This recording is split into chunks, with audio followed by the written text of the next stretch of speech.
this job market has completely transformed. And what works in job interviews is different even in the last year. A lot of the job interview advice you've heard, especially the kind passed down from your parents or shared by random strangers on LinkedIn, used to work, but it doesn't work anymore. Today, if you want to land an offer, you don't need to be the most charismatic person in the room or have the perfect resume or heck, even check every box on a job description. What you need is to avoid the 7 deadly job interview mistakes that are quietly killing your chances without you even realizing it. And number 7 is a bit advanced, but once you get the hang of it, it will unlock a whole other level of confidence. Once you understand these, you'll stop sabotaging yourself and start landing more offers.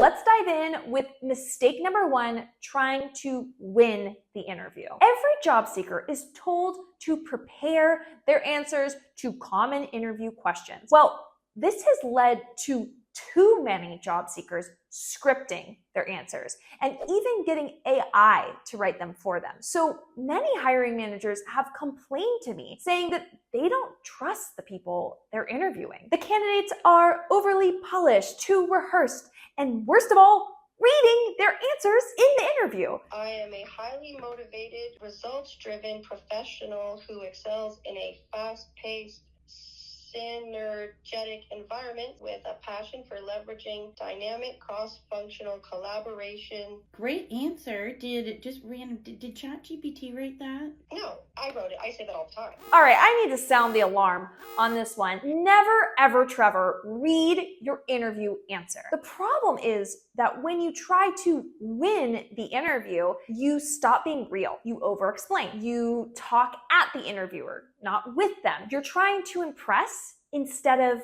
connect. So how do you fix it? Well, I want you to shift your mindset from, I hope they pick me, to, are we a match? Treat the interview like a high-stakes conversation between equals. You're not just being evaluated, you're evaluating too. This is a shift I teach people to go from job seeker to job shopper. And there are many ways to do this, but a couple of approaches to evaluating a company in a job interview include prepare your deal breakers and must-haves before the interview. Many people obsess over what will they ask me, but never consider what am I trying to find out. When you know your red flags and your green lights, you naturally show up with more confidence and discernment. Another strategy is to interrupt the question-answer pattern in the job interview with curiosity. After answering a question such as, have you had to work with this governmental agency before? You answer and then follow up with something like, curious, have you had challenges working with that agency in your industry? You're taking time to understand the scope of the work, which gives you big fudge brownie points in the mind of the interviewer. Mistake number 2, thinking the company cares about your experience. Oh no, I'm sorry to say, but companies don't actually care about your work experience. Nobody cares. And we've been taught to interview the wrong way. In my book, Reverse the Search, I even have a chapter called Your Resume Isn't About You. And the same is true for your interview. When people answer questions like, tell me about yourself, they focus on what makes them most interesting or impressive and give an overview of their career journey, which isn't the right move. I'll link a worksheet to build out that answer below. And we do this for most interview questions. Instead, I want your interview preparation to start with the company, not your story. The company doesn't care about your past, they care if you can solve their problems in the future. So here's what you're going to do to ace the interview. Grab a job description. Make a T-chart on a document. And on the left side is each bullet for the role. On the right, list how you are qualified for each responsibility and even include examples of you doing that work. Now, when you walk into the job interview, I don't want you to say anything that didn't appear on the right side of that T-chart. Because guess what? If it didn't make it onto that T-chart, the company doesn't give a T about it. Watch as your interview transforms from this 3-part docuseries of how you became the glorious starfish that is before us to a directed pitch that makes companies salivate at the idea of working with you.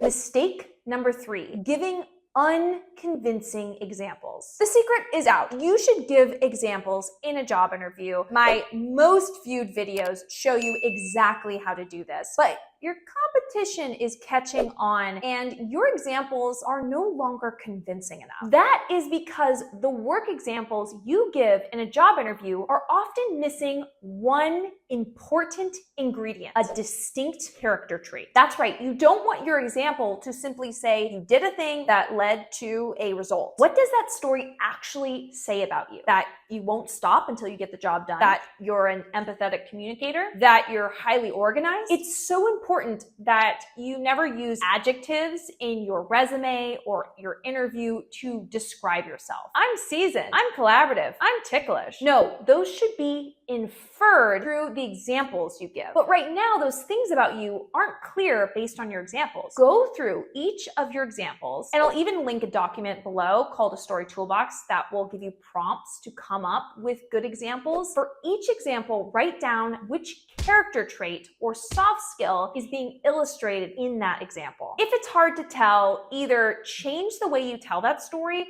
or throw it out. If it doesn't show you in a flattering light, then it is not doing you any favors. Mistake number 4, over-explaining. Too often, a job seeker is a bit overly honest. When asked, why did you leave your last job? You get way too detailed about how you ran out of growth opportunities and you got a different boss 3 different times in 1 year. The office was overrun by killer bees. Just say, you were laid off, plain and simple. Or you had to move because of your spouse. Whatever is the simplest version of what happened. Because guess what? You are not going to get the job based off of the way you answered, why did you leave your last job? But you could sure as heck lose the job because you appear negative or like a victim. And that's important for you to realize for all of your interview answers. You are the owner of your own story in the job interview. No one is going to think your last job was toxic unless you tell them. No one is going to think your career has been this long, treacherous road unless you pave it that way. So it's not about lying, but it's about sharing your career path where you are framed as the hero of your story. I know this is challenging to do on your own because you're sitting in the bottle and can't read the label. And that is why I really enjoy helping people to find the glory in their story as an outside perspective. Mistake number 5, muting your personality. It's good to relax into the interview and show your personality a bit. This could include giving a quick anecdote from your past weekend or making a little playful joke here or there. There is one type of humor that I would be wary of, and I would say when it's dangerous, is sarcasm. When you're thinking about jokes, what comes to mind? Usually it's sarcasm. So it's I would definitely avoid sarcasm. It's just too risky. It can come off the wrong way. An example of a joke I once made was I was walking out of a job interview and the CEO walked by and my interviewer introduced us. And I said, great to meet you. Wait, I have to know, how much did you bribe the team to say great things about you? Because they won't stop singing your praises. He laughed and it was a nice conversation. Now, sure, you may consider accusing a CEO of bribing people to be a bit daring, but it was memorable and also flattering, and I did get the job. Mistake number 6, not being specific about what you want. Candidates think saying, I'm open, sounds flexible, but it doesn't. It sounds directionless. I was on your LinkedIn profile today and was counting the number of jobs you named you could do in your headline. Content writing, human resources specialist, user experience designer, quality assurance specialist. I have lately been applying to all these different job titles just to get a job, any job. You need to pick a path. Devote yourself to that, because right now what you have is autobiography syndrome. Autobiography syndrome is where you tend to want to tell your whole career story and what makes you dynamic when companies don't actually care.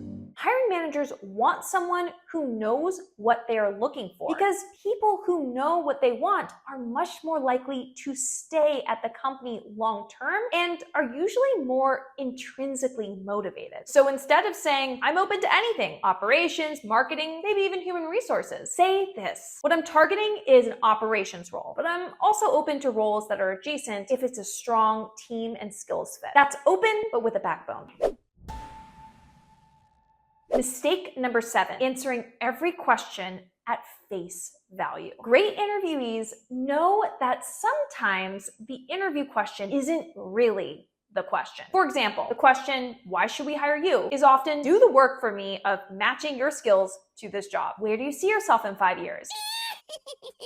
Is often, does this role fit your longer term direction? How do you handle conflict? Is often, will you be a pain in the donkey to manage? Smart candidates decode the intent behind the question and answer that, not just the literal words. Here's how. Before you answer, ask, what are they really trying to figure out by asking this? Then frame your answer to address the true reason, such as, let's say you're asked, tell me about a time you were faced with an ethical dilemma at work, and you sincerely have not faced an ethical dilemma. Instead of declining to answer, offer a different example. Note that they are trying to understand your character when you are faced with pressure in a situation. So how about you offer an example when you disagreed with your manager? It's not a perfect match to the exact question, but it is fulfilling a similar need to the root of what they're asking.